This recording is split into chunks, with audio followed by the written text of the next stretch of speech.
কুমিল্লার ১৪ গ্রামে গলায় জুতার মালা দিয়ে আব্দুল হাই কানু নামের একজন বীর মুক্তিযোদ্ধাকে হেনস্থা করার ভিডিও ফেসবুক ও সামাজিক যোগাযোগ মাধ্যমে ভাইরাল হয়েছে। এই ঘটনার সঙ্গে জড়িতদের গ্রেপ্তার করতে পুলিশকে নির্দেশ দেওয়া হয়েছে।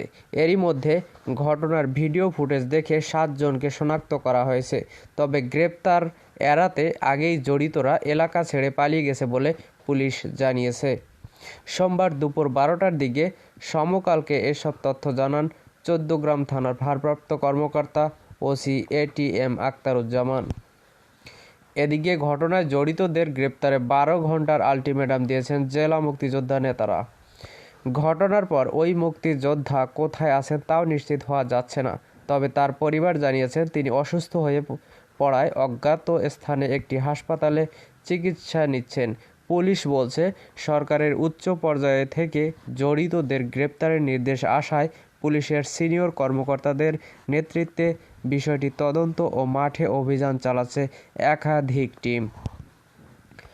স্থানীয় সূত্রে বলছে, মুক্তিযোদ্ধা কানু ছিলেন উপজেলা কৃষক লীগের সাবেক সভাপতি ও কৃষক লীগের কেন্দ্রীয় কমিটির সদস্য। মুক্তিযোদ্ধা কানুর সঙ্গে স্থানীয় সাবেক এমপি ও রেলমন্ত্রী এমপি মুজিবুল হকের সঙ্গে ছিল দলীয় বিরোধ। এলাকায় ২০১৬ সালের যুবলীগ নেতা রানা হত্যা মামলায় তিনি ও তার ছেলে বিপ্লব ছিলেন চার্জশিটভুক্ত আসামি। এই মামলায় কানু গ্রেপ্তার হন। এলাকার লোকজনের সঙ্গে বিরোধের জেরে এই ঘটনা ঘটেছে বলে পুলিশ জানিয়েছে। এ নিয়ে আওয়ামী লীগের দায়িত্বশীল কেউ মন্তব্য করতে রাজি হননি। এছাড়াও ঘটনার পর থেকে এ নিয়ে স্থানীয় লোকজন ভয়ে মুখ খুলতে চাচ্ছেন না। ১৪ গ্রাম উপজেলা জামায়াতের আমির মোহাম্মদ মাহফুজুর রহমান সোমবার দুপুরে সমকালকে বলেন, মুক্তিযোদ্ধা লাঞ্ছিত করা একটি স্পর্শকাতর বিষয়। এমন ঘটনা জামায়াত সমর্থন করে না। কিন্তু এই ঘটনার সঙ্গে জামায়াতকে জড়িত করা হচ্ছে, এতে জামায়াতের কোনো সম্পৃক্ততা নেই।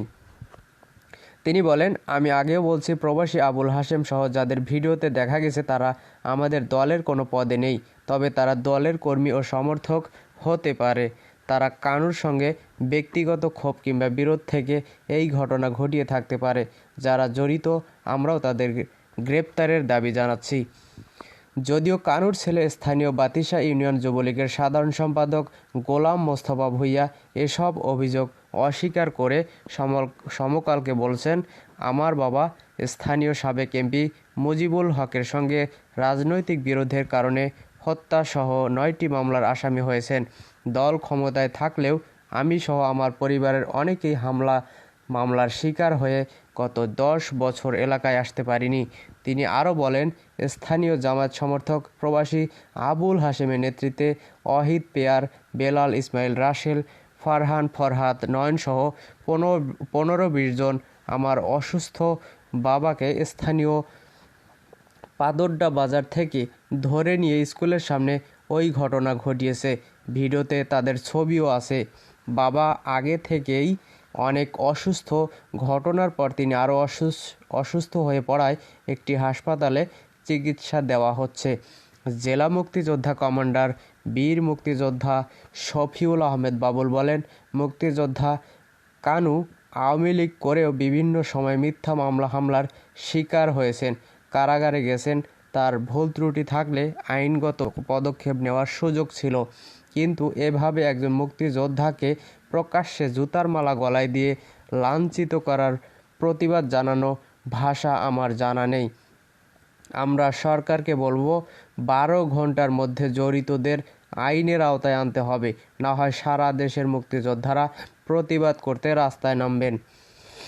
এর আগে রোববার দুপুরের দিকে ১৪ গ্রামের নিজ এলাকা কুলিয়ারা প্রাথমিক বিদ্যালয়ের সামনে ওই মুক্তিযোদ্ধাকে লাঞ্ছিত করা হয়। জুতার মালা পরিয়ে তাকে এলাকা ত্যাগ করার নির্দেশ দেওয়ার ১ মিনিট 46 সেকেন্ডের একটি ভিডিও ফেসবুকে ভাইরাল হয়। ভাইরাল হওয়া ভিডিওতে দেখা যায়, মুক্তিযোদ্ধার কানুর গলায় জুতার মালা দিয়ে তাকে এলাকা, এমনকি কুমিল্লায় থাকতেও পারবেন না বলে হুমকি দেওয়া হয়। ওই সময় ক্ষমা চেয়ে ও এলাকায় আসবেন না বলে প্রতিশ্রুতি দিয়ে তিনি এলাকা ত্যাগ করেন। পরবর্তীতে তিনি অজ্ঞাত স্থানে চলে যান। তার গ্রামের বাড়ি ঘটনাস্থলের অদূরে লুদিয়ারা গ্রামে। চৌদ্দগ্রাম থানার ওসি এটিএম আক্তারুজ্জামান সমকালকে বলেন, ঘটনার পর ভিডিও ফুটেজ দেখে এরই মধ্যে 7 থেকে 8 জনকে শনাক্ত করা হয়েছে। সরকারের উচ্চ পর্যায় থেকে জড়িতদের গ্রেপ্তারের নির্দেশ দেওয়া হয়েছে। তাদের গ্রেপ্তারে অভিযান চালাচ্ছে পুলিশের একাধিক টিম। তবে ঘটনার পর থেকে জড়িতদের কেউই এলাকায় নেই।